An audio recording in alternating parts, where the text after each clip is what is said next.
De retour sur la route menant au parc d'attractions, nous voyons Asahi et Yoko marcher ensemble. Ils tombent sur un homme à l'apparence sauvage avec des cheveux blancs. Cet homme semble connaître Yoko et s'approche d'elle en se plaignant qu'elle ne répond pas à ses appels. Yoko l'appelle Shiro et lui demande ce qu'il fait là. Asahi se demande qui est cet homme rude et pourquoi il semble si familier avec Yoko. Il pense qu'il pourrait être l'ami d'enfance dont elle a parlé.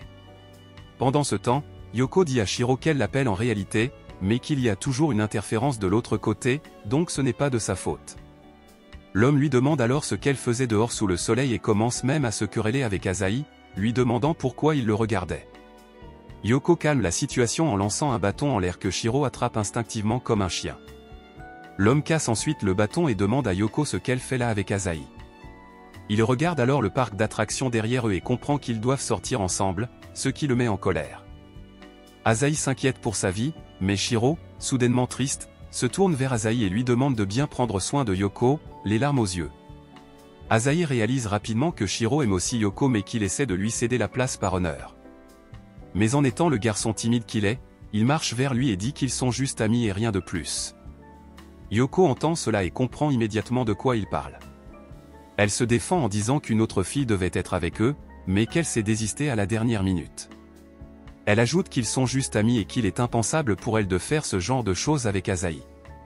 Ces remarques blessent profondément Asahi. Après avoir entendu cela, Shiro se tourne vers Yoko et lui demande si Asahi est un humain normal. Lorsqu'elle le confirme, Shiro s'excuse auprès de lui pour avoir été impoli plus tôt, mais se rapproche de lui et demande pourquoi il n'a pas été choqué en voyant ses crocs. Cela choque Asahi et Yoko. Shiro explique que son père l'a envoyé pour vérifier si son secret était toujours bien gardé. Voyant qu'Asahi n'a pas réagi en voyant ses crocs, il doit connaître l'existence de créatures comme eux. Les choses commencent à devenir sombres pour eux, mais Asahi décide de risquer sa vie une fois de plus pour Yoko. Il attrape Shiro par le col et lui dit qu'il ne sait rien des secrets de qui que ce soit et lui demande d'arrêter de l'accuser de choses qu'il ignore. En outre, il dit qu'il a été choqué de voir ses crocs, mais qu'il pensait que c'était peut-être une nouvelle tendance de mode. Shiro, les larmes aux yeux, argumente en retour et lui demande comment il peut confondre le seul élément naturel qui montre qu'il est un homme-loup avec quelque chose de faux. Il se lance dans une dispute absurde, mais Shiro déclare qu'il prouvera qu'il est un véritable homme-loup en regardant la pleine lune et en se transformant en une belle femme. Elle se présente alors comme Sheo et dit qu'elle est un homme-loup, mais qu'en ce moment, sous cette forme, elle est comme une femme normale.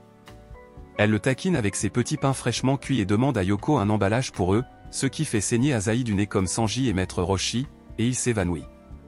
Pendant ce temps, nous voyons Izawa regretter d'avoir refusé l'invitation de Yoko au parc d'attractions et décider d'aller chez elle avec un gâteau fait maison en guise d'excuse. En chemin, elle pense à divers scénarios pervers entre Asahi et Yoko, ce qui la met mal à l'aise, mais elle se résout à les soutenir jusqu'au bout et se rend chez Yoko. Pendant ce temps, Asahi et Yoko vont chez Yoko avec Sheo. Elle explique qu'elle est un homme-loup avec deux personnalités de genres opposés qui échangent de place lorsqu'il voit la lune. Bien qu'elle conserve sa conscience quand Shiro est présent, il ne se souvient que de ce qu'il voit lui-même. Yoko avertit Asahi que Sheo est une perverse totale, mais elle commence à le draguer juste devant la fille vampire, ce qui la rend très jalouse. Yoko tente de riposter en s'asseyant à côté d'Asahi et en disant à Sheo de partir, mais rien ne fonctionne. Elle sort alors une photo de la pleine lune qui semble aussi fonctionner sur les hommes loups et transforme Sheo de retour en Shiro. Voyant Shiro juste en face de lui, il recule immédiatement et commence à argumenter avec lui. Il dit alors qu'il emmènera Yoko loin d'ici avant de voir de nouveau la pleine lune. Asahi le calme simplement avec la photo, le transformant de nouveau en Sheo qui est maintenant pratiquement sur lui. À ce moment-là, Izawa ouvre la porte et se demande si elle s'est trompée de maison, mais vérifie à nouveau et demande à Asahi ce qui se passe. Elle s'enfuit en l'accusant de tricherie, mais réfléchit et se dit que ce doit être un malentendu. Elle revient pour découvrir la vérité, mais cette fois, elle voit Shiro sur Asahi et se demande si c'est ce qu'elle a lu dans les mangas de Boys Love. Cela la rend vraiment mal à l'aise et elle s'enfuit instantanément. Asahi parvient à transformer Shiro en Sheo par accident. En vraie perverse, Sheo demande à Asahi un baiser, disant qu'il peut découvrir par lui-même si elle est une femme ou un homme. Yoko tente de l'arrêter, disant qu'il doit être mal à l'aise. Sheo demande si c'est vraiment tout ce qui l'inquiète et assomme Asahi avec ses petits pains chauds. Elle s'approche ensuite de Yoko et lui dit qu'elle est vraiment mauvaise pour lire les gens et leurs émotions, c'est pourquoi elle s'inquiète pour elle. Elle lui dit ensuite de prendre soin d'elle et de partir avant de se retransformer en Shiro par accident et de leur causer des problèmes. Le lendemain, Asahi et Yoko expliquent tout à Izawa et lèvent tous les malentendus. Ils apprennent alors qu'un nouvel élève va rejoindre leur école, et il s'avère que c'est la perverse Shio elle-même. Elle commence immédiatement à harceler Asahi avec ses pâtisseries, le faisant saigner abondamment du nez. Ses amis Shima et Aman ne ratent pas cette occasion et en tirent beaucoup de matière, mais Asahi parvient à s'enfuir et finit par rencontrer Yoko. Elle lui demande pourquoi son nez est rouge, mais il répond que ce n'est rien, que Shio reste Shio et terrorise tout le monde. En traversant le couloir, Asahi pense à toutes les créatures bizarres qu'il a rencontrées dans cette école, une demi-vampire, un robot contrôlé par un extraterrestre et un homme-loup pervers changeant de genre. Il se demande s'il y a encore plus de créatures étranges ici. À ce moment-là, il voit une fille aux cheveux roses passer devant eux, portant des bonbons et une paire de cornes sur la tête. Choqué, il décide de la suivre et remarque rapidement qu'elle est entourée de corbeaux. Asahi dit qu'elle doit être une créature mythique comme Yoko et les autres, mais Yoko s'approche directement de la fille, commence à lui caresser la tête et la trouve mignonne. La fille se présente sous le nom d'Anne et révèle qu'elle est la sœur cadette de leur professeur de classe, Akari. Cela surprend beaucoup Asahi, mais il ne peut s'empêcher de penser à ces énormes cornes sur sa tête. Anne remarque cela et dit qu'elle sait ce qu'il veut demander, car beaucoup de gens lui posent cette question. Lors de leur première rencontre, elle dit qu'il doit se demander comment elle peut être si petite malgré son âge de lycéenne. Cela fait crier Asahi d'incrédulité, alors elle ajoute qu'il veut sûrement poser la deuxième question la plus populaire, comment elle peut manger autant de bonbons sans grossir. Asahi la regarde avec incrédulité et dit que ce n'est pas ça, et Yoko lui demande pourquoi il est si excité aujourd'hui. Asahi se demande si elle essaie délibérément d'esquiver la question parce qu'Anne pourrait avoir une condition similaire à la sienne, ou si son secret est révélé, elle pourrait devoir quitter sa vie scolaire. Mais ensuite, elle-même parle et demande s'il se demandait à propos de ses cornes avec une aura sombre autour d'elle. Elle sort ensuite une des cornes et dit que c'est un accessoire de mode célèbre, ce qui les choque tous les deux une fois de plus. Anne commence à s'éloigner et taquine Asahi avec sa queue démoniaque, mais quand il essaie de la montrer à Yoko, elle disparaît. Nous découvrons qu'Anne prévoit de jouer avec eux et aime généralement confondre les gens. Mais ensuite, elle croise Asahi censée qui la prend par les cornes et la punit pour avoir embêté ses enfants. Anne lui demande de la lâcher et révèle que ce sont de vraies cornes, utilisant des illusions pour les faire paraître fausses. Elle révèle alors son secret, elle est un démon et il est normal pour elle de jouer des tours aux humains. Akari la regarde avec une expression agacée et dit que c'est déjà assez embarrassant de voir son arrière-arrière-grand-mère en uniforme scolaire. Ils vont ensuite au bureau du directeur pour parler de cette affaire. Anne révèle qu'elle est la directrice de cette école et qu'elle a autorisé l'admission de tous ses enfants uniques dans son école. Elle sait qu'Izawa est un extraterrestre et que Yoko est une vampire, et dit qu'elle vit depuis des milliers d'années. Elle libère alors son aura démoniaque, craquant la fenêtre derrière eux, et dit qu'ils devraient respecter leurs aînés. Yoko lui dit qu'il est acceptable de jouer à faire semblant, mais qu'elle devrait le faire en dehors du bureau du directeur. Cela la rend très en colère et elle dit qu'elle tirerait tous les secrets d'Asahi si elle le voulait. Mais Yoko s'approche d'elle et lui dit de se comporter en lui donnant un sac de chips et une sucette. Asahi en profite pour confirmer le tout avec Akari Sensei, qui dit qu'elle dit la vérité, ajoutant que ce n'est pas étonnant que les gens doutent d'elle étant donné qu'elle prétend être âgée de milliers d'années et être la directrice de l'école tout en ressemblant à une jeune fille.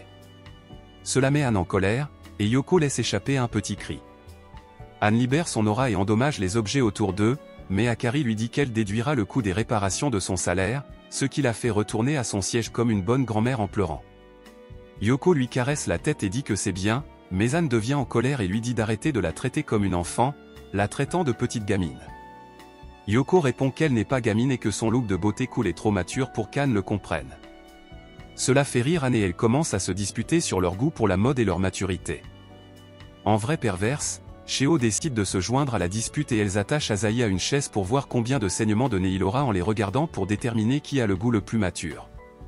Shio gagne toutes les catégories, tandis que Yoko et Anne finissent par se disputer pour savoir qui peut manger les choux à la crème toxique d'A&M sans faire une mauvaise tête. Elles se révèlent toutes deux aussi mauvaises et finissent par faire exploser tout le gymnase avec leurs auras démoniaques, faisant souffrir Asahi et Akari en tant que dommages collatéraux.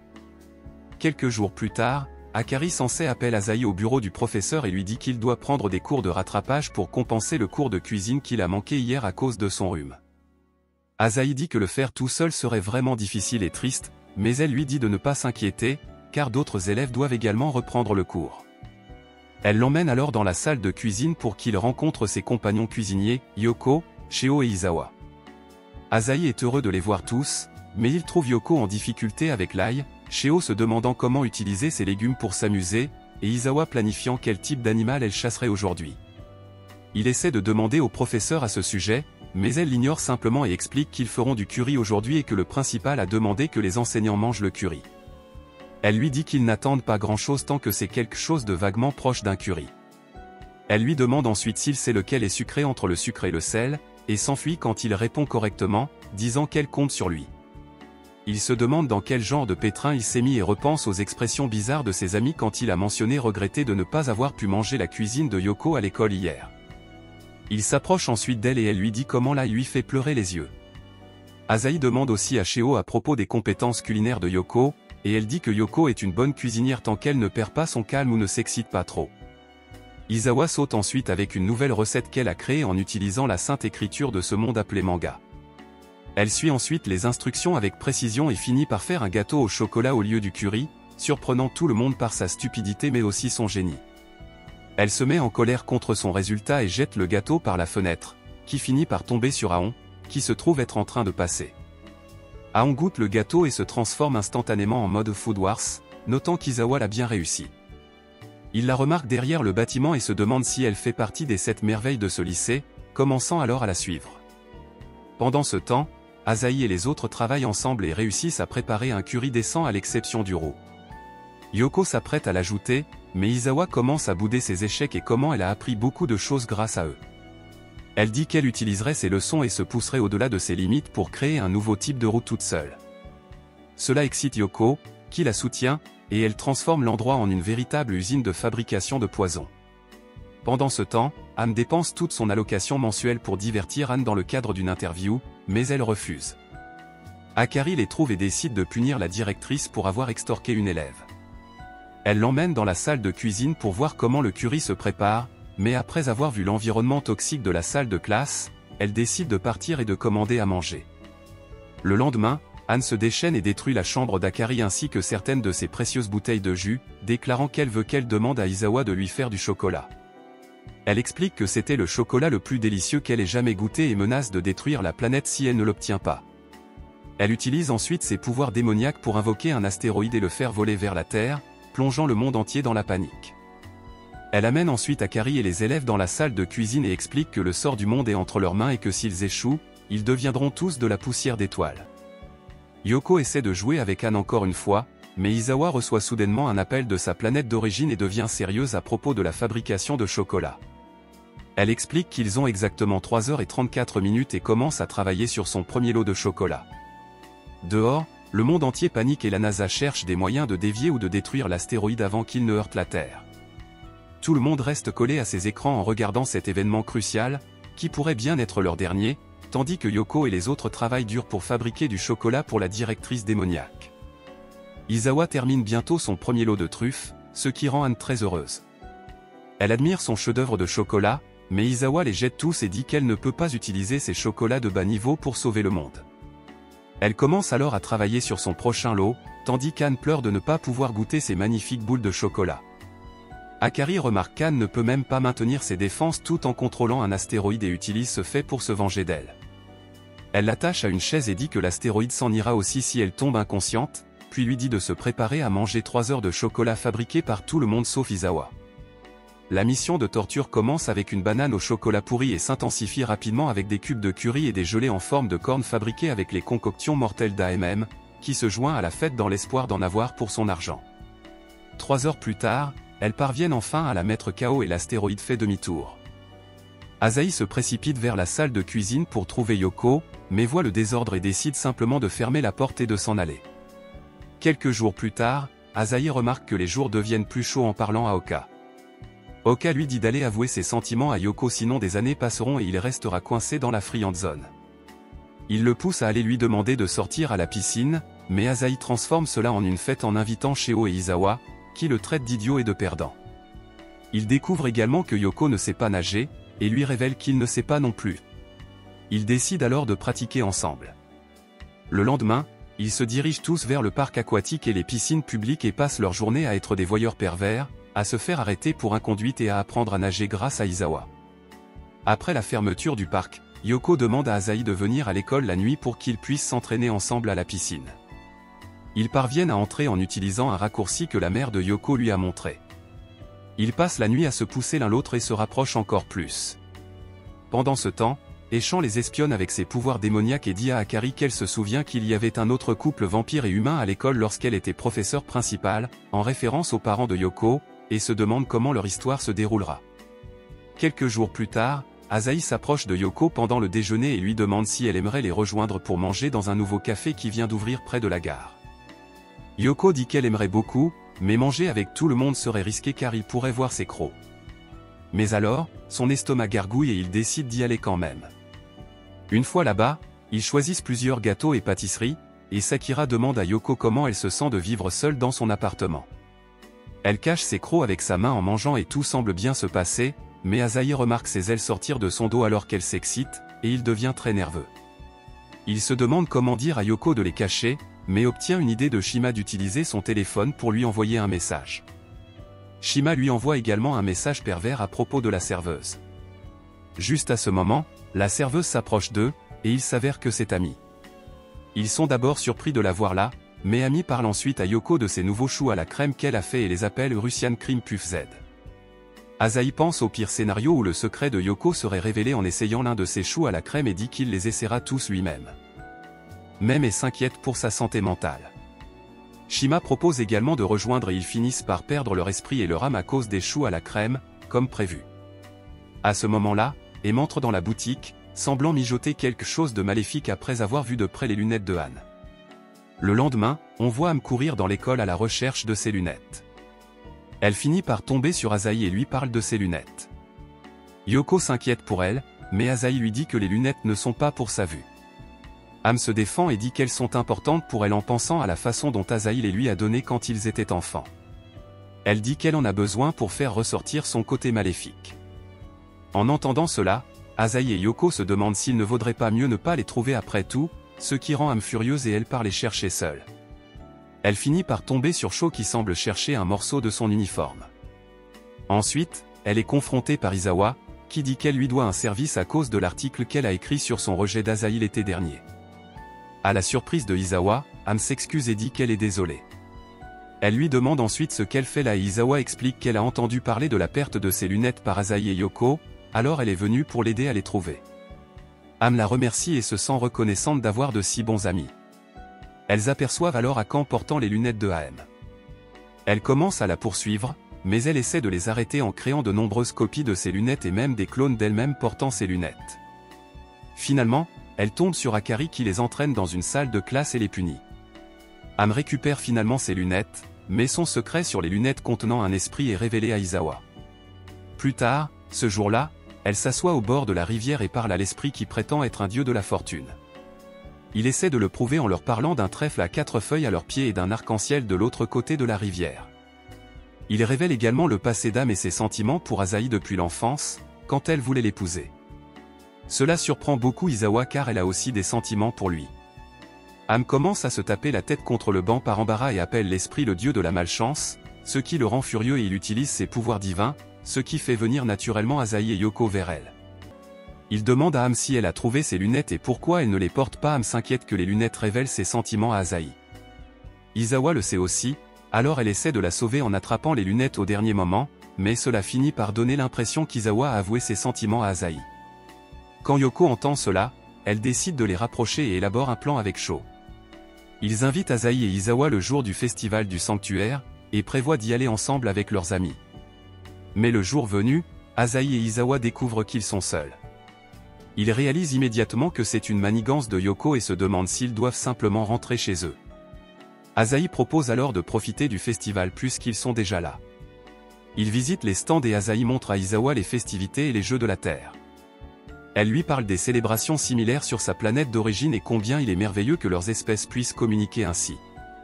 La nuit est incroyable et ils s'amusent beaucoup. Ils tombent sur Yoko qui a décidé de les espionner mais a fini par oublier en se régalant de toutes les différentes nourritures proposées au festival. Lorsqu'elle les voit, elle commence à s'enfuir. Asahi et Izawa la poursuivent, mais Izawa trébuche à cause de sa robe et Asahi essaie de la protéger, elle tombe sur lui et ses cônes de glace lui tombent sur les yeux. Yoko et Am regardent la scène comme dans un drame suspense indien. Am, qui profite du festival avec ses frères cadets, commence à pleurer en voyant Izawa sur Asahi et s'enfuit. Yoko semble également perturbée par la situation à cause de ses sentiments inexplicables pour Asahi. Le lendemain, Asahi remarque l'absence de Yoko en classe et se demande où elle est. Il essaie de demander à Izawa et Am, mais elle s'enfuit aussi. Iki lui demande comment il s'attend à ce que Yoko se comporte après l'avoir vu embrasser Izawa et le frappe avant de lui dire d'aller la trouver avant de la perdre pour de bon. Pendant ce temps, Yoko est assise dans le bureau du directeur en face de Akari, semblant déconnectée avec son cerveau comme une pierre. Anne demande de quoi il s'agit et Akari dit qu'elle ne sait pas, mais que la voir ainsi l'inquiète, alors elle l'a amenée là. Anne essaie de la provoquer, mais Yoko ne réagit pas, ce qui les fait penser que quelque chose de grave s'est produit. Anne lui demande si voir son homme embrasser une extraterrestre l'a vraiment inquiété, et Yoko répond soudainement qu'Asahi n'est pas son homme. Akane dit que c'est évident vu qu'ils traînent ensemble tout le temps. Yoko essaie de se défendre en disant qu'Asahi est juste gentil avec tout le monde et qu'il aime Izawa et elle les soutient. Anne remarque son visage troublé et lui dit d'oublier ce qu'Asahi pense et de se concentrer sur ses propres sentiments. Yoko semble être dans le déni, se met en colère et quitte le bureau. Elle essaie de se convaincre qu'elle n'aime pas Asahi de cette façon, mais Anne la taquine en utilisant le jutsu des clones d'ombre combiné avec le jutsu de transformation pour lui montrer à quoi elle et Asahi ressembleraient en couple. Elle continue de la harceler ainsi toute la journée, mais finit par être attrapée par Akari. Akari la soulève par ses cornes et la jette de l'autre côté de la rivière, puis court après elle pour lui donner une punition divine. Yoko tombe ensuite sur le vrai Asahi, mais décide de s'enfuir plutôt que de confronter ses sentiments. Après ce jour, Yoko commence à se distancer de Asahi, pensant qu'il aime Izawa et que ses propres sentiments sont injustifiés, donc elle doit arrêter de se mettre en travers de la relation de ses deux bons amis. D'un autre côté, les amis de Asahi remarquent. Mais il semble déprimé et demande ce qui se passe. Il explique que Yoko a été distante et froide avec lui dernièrement et s'inquiète qu'elle ne veuille plus être son amie. Il suggère qu'il lui demande de marcher ensemble après l'école pour clarifier les malentendus. Pendant ce temps, Izawa lutte avec ses sentiments et décide de clarifier ce malentendu avec Yoko et de lui dire qu'elle ne sort pas avec Asahi. Mais elle tombe sur Akane qui lui montre une photo d'elle en train d'embrasser Asahi lors du festival des esprits et lui propose de réaliser son rêve de sortir avec lui en échange d'un gâteau au chocolat. Harry intervient alors, la jette au sol et lui dit d'arrêter de s'en prendre aux étudiants et qu'elle doit encore travailler pour payer les réparations de sa chambre. Une fois Akane parti, Izawa ramasse la photo et dit qu'elle doit la détruire, mais décide de la garder pour usage personnel. Juste à ce moment-là, Asahi et ses amis arrivent, rejoints par Am, et remarquent qu'elle essaie de cacher quelque chose. Am insiste pour voir ce que c'est, et la photo est vue par tout le monde. Asahi demande ce que cela signifie, mais Anne sort des glaces de son rangement secret et les enfonce dans ses yeux. Asahi se retrouve contre le mur, réalisant accidentellement un wall slam avec Izawa, et Yoko les voit ainsi, puis s'éloigne, triste. Le lendemain, Yoko et Asahi essaient de parler et elle lui demande de la rejoindre sur le toit après l'école. Asahi en parle à ses amis, inquiet de ce que cela pourrait signifier, et il l'encourage à lui avouer ses sentiments avant de se faire rejeter. Comme au début de la série, ils le soutiennent et disent qu'ils seront là pour lui, même s'il est rejeté. Asahi court vers le toit pour avouer ses sentiments à Yoko, tandis qu'Izawa lutte avec ses propres sentiments. Am la pousse à se battre pour ses sentiments afin de ne pas avoir de regrets plus tard. Elle décide d'empêcher Asahi d'avouer ses sentiments à Yoko en utilisant des armes spéciales comme une pelle et des pots de banane, et bloque même son chemin avec des bureaux d'école. Mais Asahi surmonte tous les obstacles et arrive finalement sur le toit, seulement pour voir Yoko emportée par une énorme chauve-souris. Elle s'excuse auprès de lui et lui dit au revoir, expliquant que son père a découvert son secret. Asahi réalise qu'elle ne voulait ni lui avouer ses sentiments ni le rejeter, mais dire au revoir. Il se tourne alors vers Izawa et lui dit qu'il a besoin de son aide pour ramener Yoko. Ils vont voir leur professeur et lui disent que Yoko a été kidnappée. Ils forment une équipe avec Asahi, Izawa, Sho, Akane et Harry, et se dirigent vers la maison de famille de Yoko. En chemin, Akari mentionne qu'elle a dû renoncer à boire de la bière pendant des mois pour pouvoir s'offrir cette nouvelle voiture. Akane propose de les aider à atteindre la maison de Yoko avant la nuit en utilisant sa magie pour faire voler la voiture comme un vaisseau spatial, mais elle finit par la détruire. Lorsqu'Harry se réveille, elle punit Akane et la fait payer pour les dégâts. Pendant ce temps, Asahi, Izawa et Sho infiltrent le manoir des vampires et essaient de rester discrets, mais ils tombent sur un gigantesque vampire. Sho explique que c'est le père de Yoko, et il se demande comment sa mère humaine a pu survivre avec lui. Le vieil homme leur demande qui ils sont et quelle est leur relation avec sa fille. Yoko sort alors et leur demande ce qu'ils font là. Il semble qu'elle ait une relation douce amère avec son père, qui insiste pour ne jamais la reconnaître, mais l'aime profondément. Izawa lance instantanément une boule de poudre d'ail sur le géant, et Asahi en profite pour attraper la main de Yoko et s'enfuir. Une fois dehors, Yoko explique qu'elle n'a pas été kidnappée et que son secret n'a pas été révélé. Elle ajoute que sa mère est un peu malade et que son père a exagéré et l'a appelée à la maison pour s'occuper d'elle. Il pousse un soupir de soulagement, mais le vieil homme découvre qu'Asahi et les autres connaissent le secret de Yoko et lui ordonne de rentrer à la maison. Izawa lance à nouveau une boule d'ail et dit à Asahi de s'enfuir. Cette fois, Yoko le conduit dans sa chambre et explique que selon les règles des vampires, son père ne peut pas entrer sans sa permission. Une fois à l'intérieur, ils discutent et Asahi clarifie le malentendu concernant sa relation avec Izawa. Yoko lui dit également qu'il est son bon ami et qu'elle a récemment ressenti de l'anxiété à son sujet. Une fois les malentendus dissipés, Yoko dit que son père devrait abandonner le lendemain matin et qu'ils pourront partir une fois le soleil levé. Pendant ce temps, le père de Yoko essaie de rentrer, mais Sho amène la mère de Yoko, qui commence à le poursuivre pour avoir été impoli avec les amis de Yoko et pour avoir endommagé leur maison. Une fois qu'il part, Asahi et Yoko réfléchissent à la possibilité de passer la nuit ensemble dans sa chambre et essaient de détourner le regard par nervosité. Mais Yoko s'inquiète de la propreté de son armoire et essaie de la couvrir. Asahi remarque des objets tombés de l'armoire sur Yoko et la sauve en la poussant au sol. Juste à ce moment, Izawa entre et les voit, pensant qu'il flirte, et sort son marteau pour assommer Asahi en pensant qu'il est pervers. En esquivant les attaques d'Izawa, Asahi a l'idée d'effacer sa mémoire devant le père de Yoko et de lui faire promettre de la laisser rester à l'école. Il présente l'offre au vieil homme et Asahi demande à Izawa de le faire. Elle prend le marteau mais dit qu'elle ne peut pas, alors Asahi décide de le faire lui-même. Alors qu'il s'apprête à le faire, Yoko saute sur lui et fait voler le marteau. Elle lui dit qu'elle ne veut pas qu'il l'oublie, car le fait qu'il l'accepte après avoir découvert son secret et lui offre son amitié est quelque chose de vraiment précieux pour elle. Il remarque alors le père de Yoko s'effondrer avec une bosse sur le front, le marteau l'ayant frappé accidentellement. Il semble qu'il ait oublié qu'ils connaissent le secret de Yoko. La mère de Yoko intervient pour s'occuper de son mari et offre des boulettes de riz aux enfants, heureuse pour sa fille. Le lendemain, Harry vient les chercher avec une nouvelle voiture achetée avec l'argent d'Akan et s'excuse pour les troubles causés par ses élèves. La mère de Yoko dit que c'était correct et les invite à revenir. Ils disent leurs adieux et Yoko s'assoit dans la voiture, tandis que son père, faisant semblant de ne pas dire au revoir, court après eux en agitant la main, comme un vrai papa. C'est ainsi que se termine la saison 1 de Actually IAM.